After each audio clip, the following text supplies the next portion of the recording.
શપથ ગ્રહણ સમારોહ પહેલા ડોનાલ્ડ ટ્રમ્પે નીતા અંબાણી અને મુકેશ અંબાણી સાથે કરી મુલાકાત. ડોનાલ્ડ ટ્રમ્પ 20 જાન્યુઆરીએ અમેરિકાના રાષ્ટ્રપતિ પદના શપથ લેશે. શપથ ગ્રહણ સમારોહમાં હાજરી આપવા માટે વિશ્વના અનેક અગ્રણી રાજકારણીઓ અને બિઝનેસમેન વોશિંગ્ટન પહોંચ્યા છે.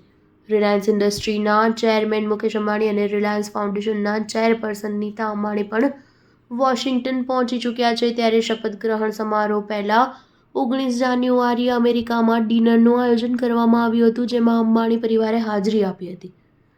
આ દરમિયાન તેમણે ટ્રમ્પ સાથે મુલાકાત કરી હતી. આ ખાસ પ્રસંગે કોર્પોરેટ જગતની વૈશ્વિક હસ્તીઓ સહિત અનેક નેતાઓ તેમજ ટ્રમ્પ કેબિનેટના નોમિનેટ સભ્યો હાજર રહ્યા હતા.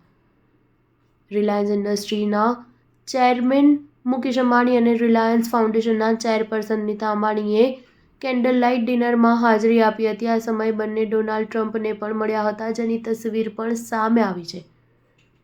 ટ્રમ્પના શપથ ગ્રહણ પહેલા યોજાયેલા કેન્ડલ લાઇટ ડિનરમાં નીતા અંબાણી અને મુકેશ અંબાણી ઉપસ્થિત રહ્યા, જે સમારોહમાં સૌથી ખાસ માનવામાં આવી રહ્યા છે. આ પ્રસંગે નવા ચૂંટાયેલા ઉપપ્રમુખ જે.ડી. વેન્સ અને તેમના ભારતીય મૂળના પત્ની ઉષા વેન્સ પણ ઉપસ્થિત રહ્યા હતા. અમેરિકાના નવા રાષ્ટ્રપતિના શપથ ગ્રહણ સમારોહમાં અંબાણી પરિવાર સહિત ટ્રમ્પના સૌથી મોટા સમર્થક એલોન મસ્ક, એમેઝોનના સ્થાપક જેફ બેઝોસ, એપલના સીઈઓ ટિમ કુક અને ફેસબુકની પેરેન્ટ કંપની મેટાના સીઈઓ માર્ક ઝુકરબર્ગ સહિતના દિગ્ગજોને મુખ્ય સ્થાન મળશે.